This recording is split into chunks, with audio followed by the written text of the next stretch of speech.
friends, welcome. With your permission, today I would like to talk about a little bit of a touchy and hard subject. It is something that we do not want to see clearly about ourselves. And this is also coming from the book I mentioned last time, Bonds That Make Us Free.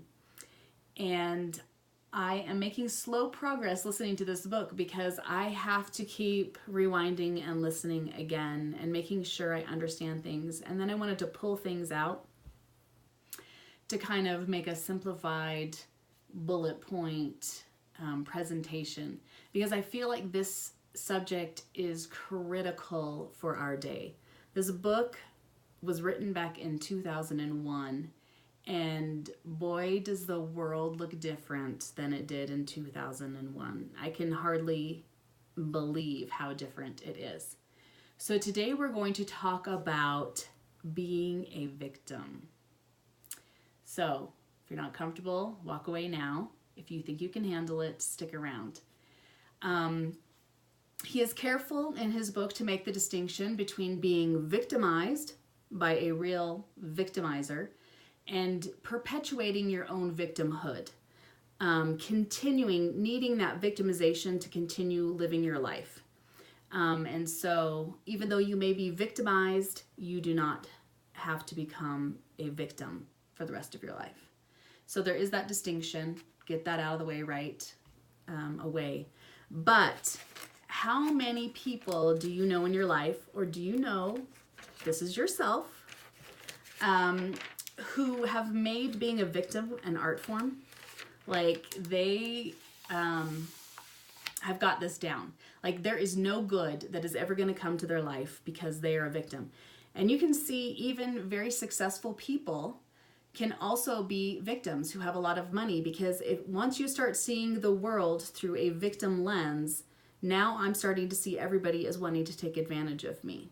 So it is not dependent upon your social standing, what's going on in your life. None of those factors matter to whether or not you see yourself as a victim and have crowned yourself a victim. Feeling victimized and being a victim are not the same thing either. A lot of people feel victimized and there is no victimization happening. So I have made my little king or queen, that's a robe, of victimhoodville, okay? And there are actually 10 ways to know if you are promoting yourself as a victim. We'll see how many I can get through today, because I want to keep this at 10 minutes. So let's go for it. The first way you can know is that my goodness depends on your badness. Am I setting myself up as a supreme being? And I have seen this a lot, especially online, where somebody wants to put out an article about how the world has wronged them in whatever situation it is. People need to stop judging me in this situation. And then the entire article goes about judging everybody else. And so they are a victim, they need victimizers, and they don't see that they are becoming the victimizer as well.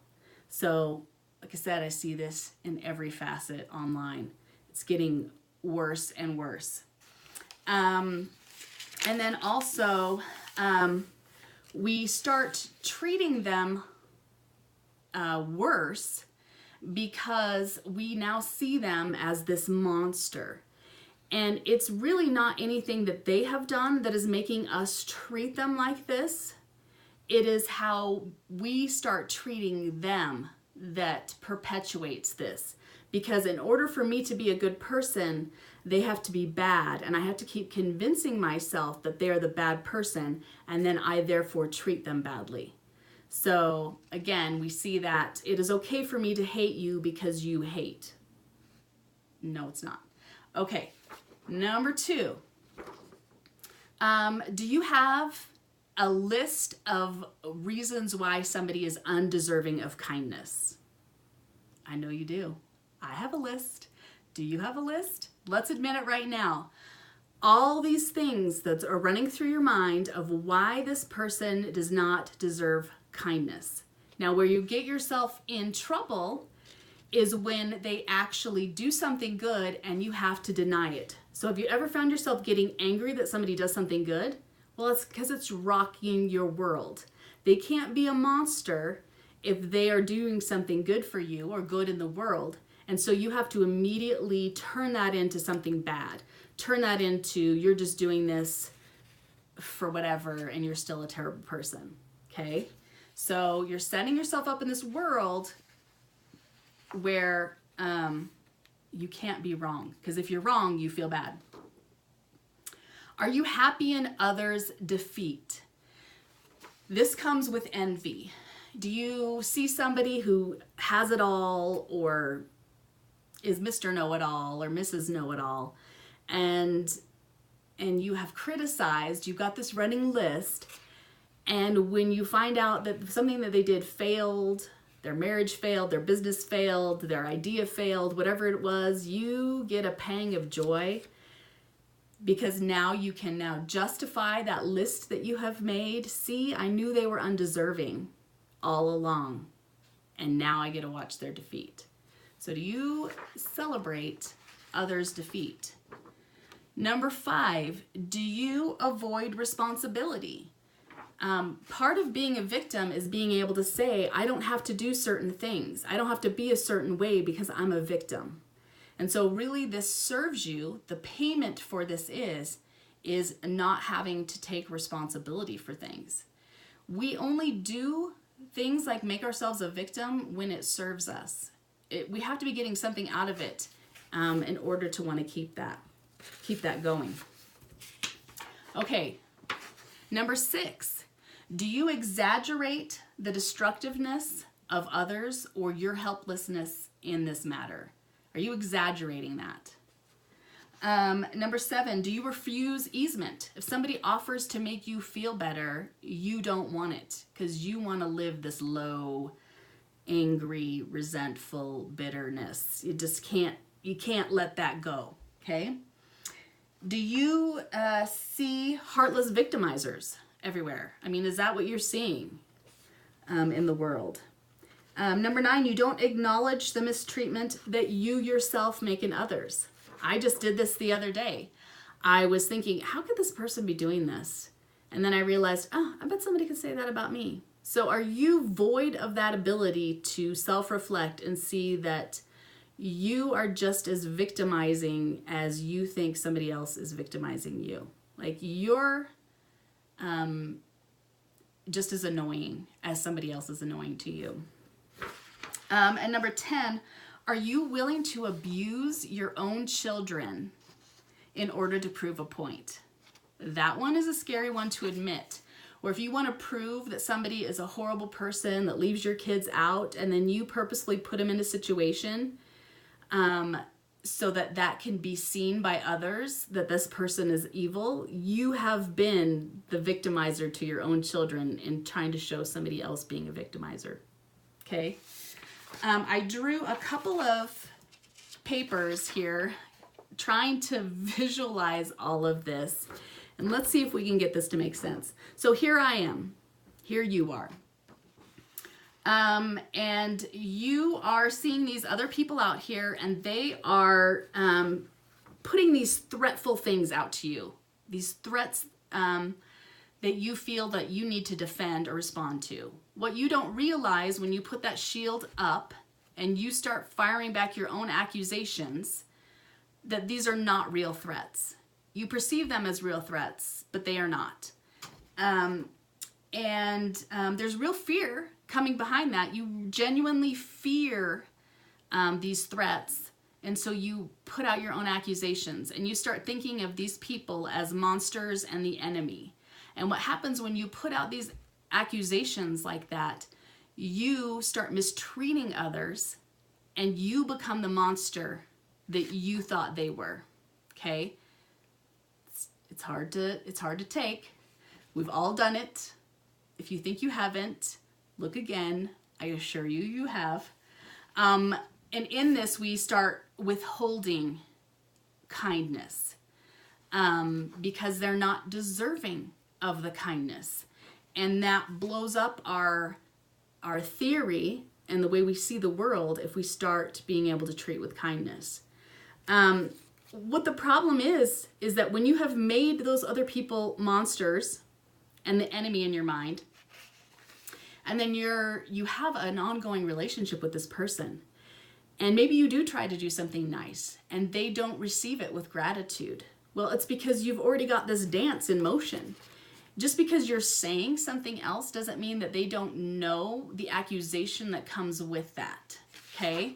And so you're firing back and forth. You've got the accusations, you've got the mistreatment, you've got blame, and you're blaming them and they're blaming you, and you just go round and round and round in circles, and you both start withholding gratitude.